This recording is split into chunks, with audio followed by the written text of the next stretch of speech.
Okay, here we go. This is the first test run of our video PowerPoint lecture series, I guess you can call it. And bear with me because this is my first time doing this. And so we'll work through this. Hopefully, I'll get better at it, both with volume and presentation style, and make it more interesting with you.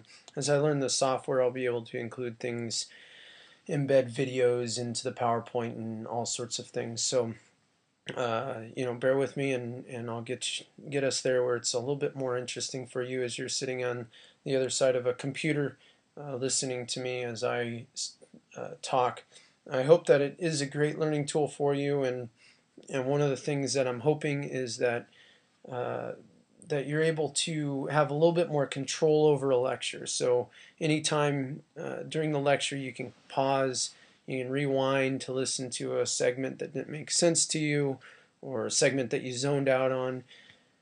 You can also listen to it a few different times too, if you really wanted to understand concepts a little bit better. So anyways, I really hope this works out for you. Write down any questions that you might have as you go, and we can discuss them in class. Make sure that you pause at any time you need to stretch or take a break, and go grab a snack or whatever. That's a very important thing. Just pause the video and come back and play it when you're ready to focus again. And remember to take notes during the video, because I will be checking your notes off in class to make sure that you watch this video.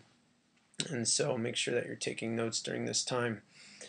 This will cover some of the things we did not cover in chapter 26 today, and then we'll also be covering part of chapter 27. So anyways, here we go. I hope you enjoy, and so here we go. Chapter 26.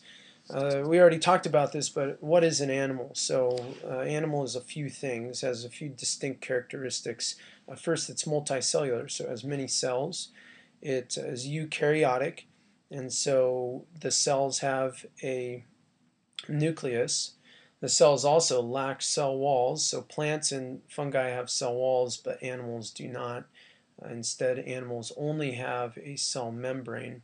And they're also heterotrophs, and so they have to obtain energy they can't make their own energy like plants can. So they're heterotrophs. So that's just a quick reminder of what an animal is, and we'll be referring back to this as we look at a particular animal. You may have didn't think that it was an animal, and as we do a check in this little list, we find out that sure enough, it is classified as an animal. Quickly, animals have following types of tissue, so several different types of tissue. So to remind you what a tissue is, in chapter 1 we learned that a tissue is a group of cells, and they perform a similar function. So they do something in the body that is similar, and they sort of work together for that function. So we have epithelial tissue. This tissue covers body surfaces, both inner and outer surfaces.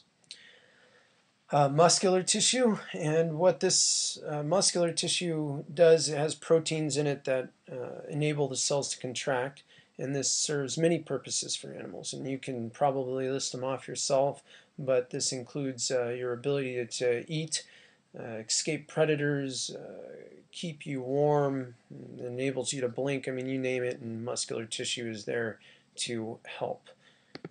Connective tissue as well. This is your blood and also bone tissue, and it supports your body, and it connects all of the parts of your body.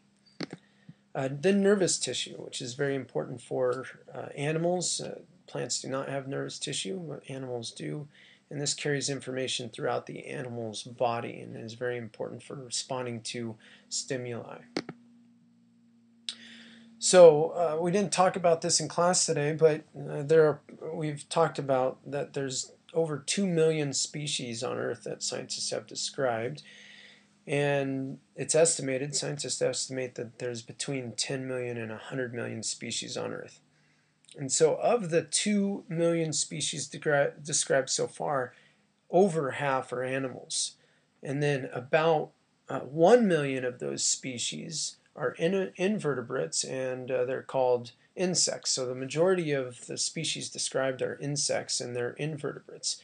But just within the animal kingdom, invertebrates make up 95% of all animal species. So that's quite a big number. So we are the minority. Mammals and such are the minority in the animal kingdom. Invertebrates do not have a backbone, and vertebrates do have a backbone. I guess I'll talk about that in the next slide. Invertebrates include sea stars, worms, which are no pictures here, insects, butterflies, jellyfish, you name it, that's invertebrates. Most of what you see around you is invertebrates. And then 5% of the animals are vertebrates, and so all that you see right here, clownfish and poison dart frog and snake and such, these are all vertebrates. They have a backbone, and so that's where the spinal cord is found, and that transmits a signal from the brain all the way down along the body.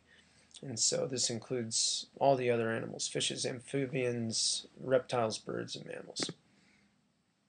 Cephalization. So we didn't talk about this today, but this is when animals they have a concentration of sense organs and nerve cells at the front of their body, and so as animals evolved, they tended to gather nerve tissue and such at the anterior end or the front end, and this enables animals to decide what they should do. And so as they go throughout the world, they're able to take in information, and then they can decide what to do and respond effectively to stimuli. This also allows them to move much faster. So here's a, oops, oh, I already switched over, so oh well. So we'll talk real quickly about sponges. So sponges are things that you might have not thought of as animals. So here's a sponge. You're familiar with a sponge because we dry them out and we put them in our bathrooms and our kitchens and such to wipe things down with. But they're living organisms, they're animals, and they're sessile. They are some of the most ancient organisms, or animals, that is, oops, sorry, animals,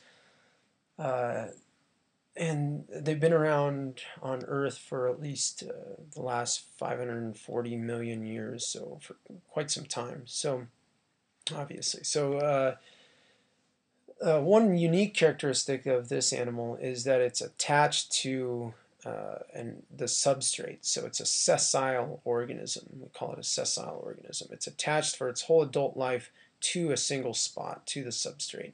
And so let's move on here. So this is why they're classified as animals. They're multicellular. Okay, so this structure here, the variety of sponges is quite remarkable and beautiful. If you've ever been snorkeling, you'd see sponges, and they're pretty interesting creatures. But they're multicellular, so this structure has many cells. It's heterotrophic, so they do filter feed, which we'll learn in a second. They do feed that way. They don't have cell walls as we look at their cells, and they contain not too many specialized cells, and we won't go too far in depth with that, but anyways. They do not have a mouth or gut, and they don't have any tissue or organ system. So very simple ancient organisms, where almost plant-like. They're sessile, they're planted in the ground, and but they're feeding, so they're heterotrophic, and there's some special ways that they feed, breathe, reproduce, all sorts of things. Their body plan is asymmetrical. So we talked about how body plans can be radial, they can be bilateral, but sponges are unique in the animal kingdom that they're asymmetrical. They do not have a front or back, left or right. So right here, over here on the side, you see a cross-section of a sponge, and this is where everything happens. So basic functions, feeding, circulation, reproduction, all this stuff happens right in this structure here.